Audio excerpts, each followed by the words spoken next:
నమస్తే. బ్యాంక్ లాకర్లో బంగారం, నగలు దాచారు. కానీ లాకర్ యజమాని చనిపోతే ఆ నగలు ఎవరికి చెందుతాయి? భార్యకా, భర్తకా, పిల్లలకా, లేక నామినీకా? తమిళనాడులో జరిగిన ఓ వివాదం తర్వాత ఈ ప్రశ్న ఇప్పుడు చాలా మందిలో తలెత్తుతోంది. అసలు బ్యాంక్ నిబంధనలు ఏమంటున్నాయి? చట్ట ప్రకారం ఏం జరుగుతుంది? ఇప్పుడు చూద్దాం. తమిళనాడులోని కోయంబత్తూరుకు చెందిన 72 ఏళ్ల విశ్రాంత ప్రధానోపాధ్యాయుడు మురుగేశన్ తన భార్య మరణానికి ముందు స్టేట్ బ్యాంక్ ఆఫ్ ఇండియా లాకర్లో సుమారు 80 సవర్ల బంగారు ఆభరణాలు ఉంచినట్లు తనతో చెప్పింది అని ఆరోపించారు. అయితే తన అనుమతి లేకుండానే ఆ నగలను బంధువులకు అప్పగించారు అని పోలీసులకు ఫిర్యాదు చేశారు. కానీ ఈ ఆరోపణలను బ్యాంక్ పూర్తిగా ఖండించింది. సంబంధిత మహిళ పేరుతో తమ శాఖలో ఎలాంటి లాకర్ లేదు అని స్పష్టం చేసింది. పోలీసులు కూడా ఫిర్యాదుకు తగిన ఆధారాలు లేవు అని తెలిపారు. దీంతో ఈ వ్యవహారం చర్చనీయాంశమైంది. అయితే ఈ ఘటనతో చాలా మందికి ఒక సందేహం వచ్చింది. బ్యాంక్ లాకర్ యజమాని చనిపోతే అందులోని నగలు ఎవరికి దక్కుతాయి? బ్యాంకింగ్ నిబంధనల ప్రకారం ఒక వ్యక్తి లాకర్ తీసుకునేటప్పుడు నామినీ పేరును నమోదు చేసే అవకాశం ఉంటుంది. ఒకవేళ లాకర్ యజమాని మరణిస్తే బ్యాంక్ రికార్డుల్లో ఉన్న నామినీకే లాకర్ను అప్పగిస్తుంది. ఇక్కడ ఒక విషయం గుర్తుంచుకోవాలి.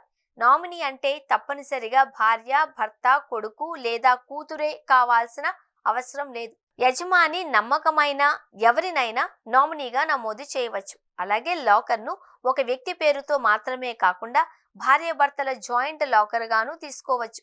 అలా తీసుకుంటే ఒప్పందంలోని నిబంధనల ప్రకారం ఇద్దరూ కలిసి లేదా వారిలో ఒకరు కూడా లాకర్ను నిర్వహించే అవకాశం ఉంటుంది. బ్యాంక్ అధికారులు చెబుతున్న మరో కీలక విషయం ఏంటి అంటే బ్యాంక్ లాకర్ను నామినీకి అప్పగించడం మాత్రమే చేస్తుంది. అందులోని వస్తువుల అసలు యాజమాన్యంపై బ్యాంక్ నిర్ణయం తీసుకోదు. అంటే ఒకవేళ కుటుంబ సభ్యుల మధ్య ఆ ఆస్తిపై వివాదం ఉంటే అది వారసత్వ చట్టాల ప్రకారం లేదా కోర్టు ద్వారా తేల్చాల్సి ఉంటుంది. బ్యాంకు పాత్ర కేవలం లాకర్ను నిబంధనల ప్రకారం అప్పగించడం వరకే పరిమితం.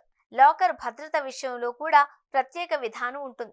ఒక తాళం చెవి లాకర్ యజమాని వద్ద ఉంటుంది, మరో తాళం చెవి బ్యాంకు వద్ద ఉంటుంది. ఈ రెండూ కలిసి ఉపయోగించినప్పుడే లాకర్ తెరుచుకుంటుంది.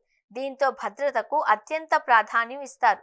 నిపుణులు చెబుతున్నది ఏంటి అంటే లాకర్ తీసుకునే సమయంలో నామినీ వివరాలను తప్పనిసరిగా నమోదు చేయడంతో పాటు అవసరమైతే విల్ కూడా రాసి ఉంచడం మంచిది అని సూచిస్తున్నారు.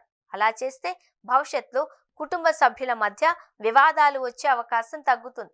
బ్యాంక్ లాకర్లో ఉన్న నగలు, విలువైన వస్తువులు సురక్షితంగా ఉండాలి అంటే లాకర్ తీసుకోవడమే కాదు, సరైన నామినీని నమోదు చేయడం కూడా అంతే ముఖ్యం. అలాగే కుటుంబ సభ్యులకు ఆ వివరాలు తెలియచేయడం, అవసరమైతే చట్టబద్ధంగా విల్ తయారు చేయడం కూడా భవిష్యత్తులో సమస్యలు రాకుండా చేస్తుంది.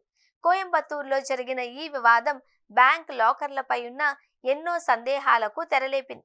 మరి మీరు బ్యాంక్ లాకర్ ఉపయోగిస్తున్నారా? నామినీని నమోదు చేస్తున్నారా? మీ అభిప్రాయాలను కామెంట్ రూపంలో తెలియచేయండి.